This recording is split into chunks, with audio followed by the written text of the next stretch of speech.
There is no such thing as Earth curvature. It only exists in the mind, okay? That's why you only see curvature on your TV screens. And add Google with it too. You've been indoctrinated since birth on a crib with a solar system decor on your bed. Because in reality, our GPS, it's our very own ground positioning system, which means every position is determined from the intervals between signals of any pulses received on a distance in any transmitters. Curvature, huh? And you would tell me, oh, boats, when far away, look like sinking to the curvature of the Earth. But what about aircraft, power lines, traffic lights, and even with our local sun, are all not moving downwards. They're all moving away, as any object from a distance would really look like they are sinking, but it doesn't, because we have what we call distance vanishing point. I mean, you can try it with any objects at home by sliding it forward and back on a flat, level surface, if that makes sense. And you will see that in every distances, there is always a vanishing point. Like on a plane, have you seen a plane window? Those windows has many layers. A glass pane with heating element, vinyl layer, and another glass pane. There are differences between cockpit window and the passenger windows in any cabin. The cabin windows are made out of acrylic and always has two layers, the inner and outer shutter, including the middle, and with own inner panes. And yes, there are reports that some passengers can see a slight curvature, and that because of the passenger windows. If the glass window on the exterior part, especially when it's curved, it will definitely distort the view from the inside. When on flight, you can actually see a local sun by its divergent sun rays. It's like more on a hotspot, indicating a smaller localized light source. I mean, you will never see a sun rays on this model. Not on clouds and not on water. The sun rays from the beach and the clouds works perfectly fine with this geocentric model. I mean, by this picture, does the source of light is 93 million miles away? Like, does it look like the sun is 109 wide more than the Earth? I mean, just think, there is no need to flatten the curve because it's already flat. Sundials called sundial and not Earth dials, because our local sun moves and not the Earth. And this is the real form of Mars on any great telescope you can have. So luminous. Yet this is the helipad paper of NASA landing on Mars. Like seriously? The founder of NASA, Von Braun, on his deathbed block, imprinted a Psalm verse 1901. On a Psalm verse 19:1 explains exactly that heavens declare the glory of God with its firmament. These are luminous plasmas, the helium, neon, the argon, the krypton, and the xenon. Our sky atmospheres are full of this. That's including the aurora borealis. This is the happiness, the face when celebrating graduations, celebrations, birthdays, baby showers, and so on. And this is a face of depression because there's nothing to celebrate. On finding an alien outspace, I just want you to pay attention to details. Because the more you pay attention and give time just to really think about it, the more absurd and diabolic it becomes. If your computer gaming setup is too slow, just remember, NASA landed on the moon using only 4 KB of RAM. Magic, sorcery. NASA has its own balloon program office for older satellite devices. I mean, what satellite out space are you talking about exactly? Airplanes debunk the globe. Airplanes maintain rigidity in space using something called a 3-axis gimbaled gyroscope. Now remember, the gyroscope maintains inertia not dependent on the Earth's orientation, but its own position in space. So as the rotor in the center spins, it maintains its own inertial reference frame. Notice, before the rotor is spinning, you're spinning around and it's spinning with you. But as soon as you gear this up and get it working in its inertial reference frame, all of a sudden now you are spinning around it. On this 3-axis gimbal, it allows that to maintain rigidity in space, staying exactly where it was when it began spinning. The only way that it can move is when a force acts upon it. Now, in this 3-point gimbal, it's going to maintain that exact location, that exact inertial reference frame. As he's driving the car, you see how he's driving around it. It's going to stay in that same rigidity in space.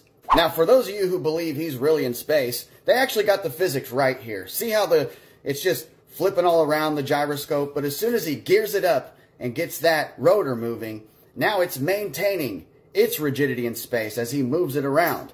Now, I believe it's augmented reality because they say this is how they keep the ISS in orientation. But when you watch time-lapse ISS footage, if that were the case, then it would look nothing like this.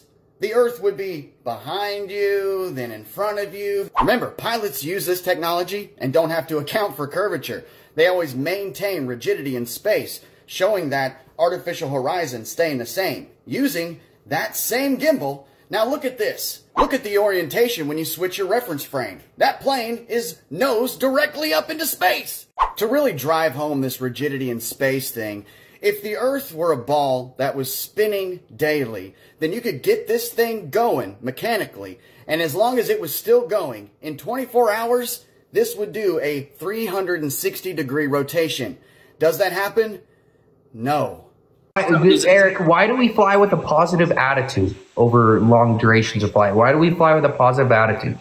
Why do we fly with, like, why am I happy as I'm going across? I love flying. No, I would always have a positive attitude. In the attitude indicator.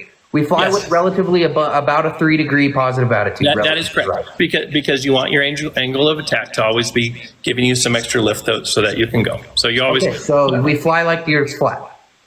Of course. I talked about that earlier. I talked about, like I said, when I'm coming in to land 10 miles away, I'm always going to, like, the fact that we have that such minor curvature, it just doesn't matter. So you would agree, just one more time, it really gets me going. Listen, we do fly planes like the Earth is flat. Right? As a pilot, there are times when I can use a flat Earth model. Absolutely. Yeah. Anything else? Anything else, man? There's no scientific evidence for it. Okay. You can either talk about the two claimed pieces of evidence for it are the observation of 1919, but done by Arthur Eddington, in which we don't have any of the photographic plates to reference if they were even close to the claims of general relativity. So that's not a good one. And then we also have LIGO, which is not a good one, which assumes the existence of atoms and atomism, as well as they inject data, admittedly, and don't tell their scientists. Probably not a very reliable source. Do you have any of the specifics on either of those? I mean, all you're saying really is you're just talking about the Mach principle to Einstein. No, I'm not talking about that anymore. I just gave you your claimed evidence for relativity, and I told you why I don't believe it. I didn't even have to give it. I could have sat here and said, do you have any evidence for relativity? And you would have nothing, and then we could have stopped there, and I would have won. But I actually went as far as to tell you and steelman your position and give you the best evidence that they possibly have and tell you what's wrong with it. All right, understood. Of traffic into major airports. And one of them that I thought was weird when I first encountered it, and I thought, man, this is so crazy, would be airplanes that would depart like Atlanta, because that's a huge airport. So if you're going to like China, somewhere over towards Beijing, anywhere that direction, airplanes would depart headed north out of Atlanta. How far? Wait, what's the point? Can we make it simple? Can we make it really simple? What's the point here? Yeah. So airplanes that you would typically think that an airplane would go west or east to get to China, but instead they go due north direction. They go due north, and you could watch their flight. Okay, Atlanta. Hold on. Watch this. Hold on. Atlanta, Georgia. China, north. That'd be north. Yeah. The north. Be the shortest path, buddy. What if I'm right? What if I didn't just wake up one day and decide it'd be really funny to just tell people it was flat, even though it isn't? What if it's actually flat, and I'm trying to tell the truth to you and stop the lies that we've been taught since we were children? I mean, you believed in Santa Claus and the Easter Bunny, right? Probably. But the difference is you didn't have that shoved down your throat when you went to school. You eventually figured out it wasn't real.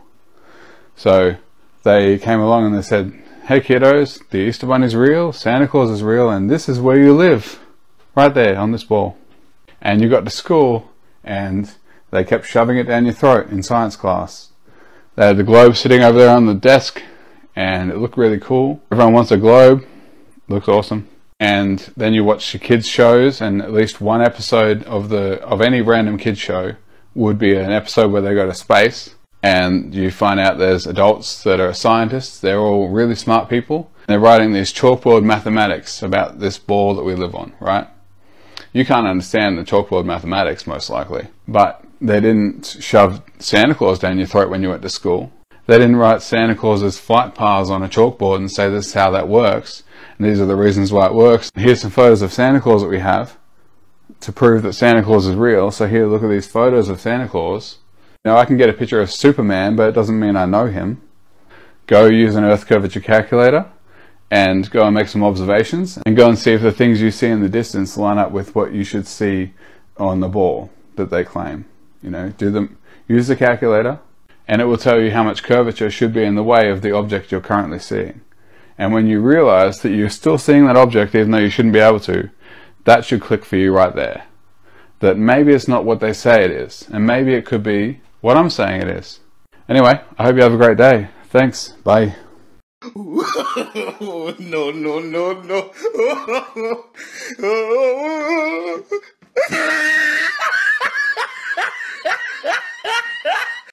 The Earth is a sphere in the geocentric model. What? Who the hell told you that? Let's read this from a physicist. I could construct a spherically symmetrical universe with the Earth at the center, and you cannot disprove it based on observation. You can only exclude it on philosophical grounds. In my view, there is absolutely nothing wrong with that. What I want to bring out into the open is the fact that we are using a philosophical criteria in choosing our model. A lot of cosmology tries to hide that. So we cannot disprove that we are the center of the universe. Check. But we look up and it looks all spherical, so I would assume we're on a sphere. But when I look at the Earth, it's flat. Are you starting to get a free-thinking mind? God created the heavens and the Earth, and I see the Earth flat. So a lot of people are having trouble with the moon and understanding that it is its own light source. It does not reflect sunlight. That's the moon. If the moon was reflecting sunlight, right, I'm here, the moon's in front of me, obviously as the photo was taken, meaning the sun has to be behind this person. Where's the light in the sky far above, around, and below the moon? Where is the light that's hitting this sun? Do you think somehow the sun, during the day, just lights up the entire sky, but then at night, the light is funneled into an X-ray vision laser tunnel, and it hits the moon? It doesn't make any sense. Look around. This is clearly not reflecting sunlight, or the sunlight that reaches 93 million miles away. It would be everywhere. It would not just be localized. Not to mention through actual scientific method experiments and demonstratable, repeatable, observable science, we can prove that the moon produces moonlight that is colder than moon shade, meaning that the light source could not be something warmer than the light source, meaning it's not the sun. The moon emits its own light. I don't understand, not to mention the inverse square law of light, just proving that there's no way that this light would be hitting there, refracting, coming.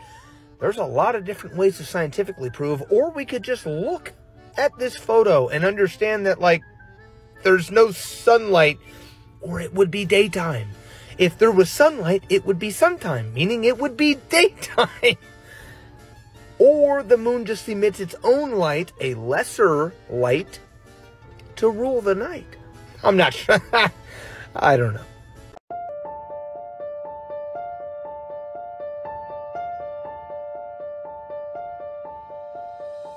You're flying flat, level. The flight was in the daytime from what I can understand. So for the record, if I'm flying along at 41,000 feet, as these pilots were, usually you're going to have a pretty clear sight of the horizon. But if all your instruments went completely black, assuming that your engines were still running, there's no reason ever to nose the plane over. You're flying flat, level. The flight was in the daytime from... You're flying flat, level. You're flying flat, level. For the record, if I'm flying along at 41,000 feet, as these pilots were, usually you're going to have a pretty clear sight of the horizon. And you're flying flat, level. The flight... there's no reason ever to nose the plane over. You're flying flat, level. I was reading a lot of stuff on the flat Earth. Okay, yeah. True. That's true? Yeah. Okay, all right, cool. All right, God bless. How long have you been flying for? But 21 years, but maybe like 30 something. I want to know, because they say the pilots know a lot. Do you think the Earth is flat, or? I know it's flat. You know it's flat? Did you notice any curvature while we were up there? No. No? What did you see while we were up there? This is the blue sky, white clouds. Yeah, is it flat or? Pretty flat. Pretty flat? Yeah. Alright, thank you. Brother. Did you notice any curvature while we were up there? Curvature? No. No? There's no curvature? It's all flat. Okay, I'm going to ask you a question. Yeah. I've been flying, and I've come to the conclusion there's no curvature. I never allowed for curvature. There's no way there's curvature. We're random flat, aren't we? Yeah. We are, aren't we? Well, there's Thank you. pancake.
It came in the mail and y'all are opening it with me. Ooh. Smell it. Woo!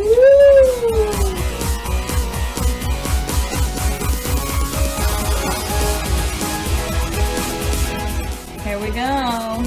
The Flat Earth map dates back over 1,000 years. This map is credited to being created by a Persian astronomer. His name was Al-Biruni, and he lived between 973 AD to 1048 AD.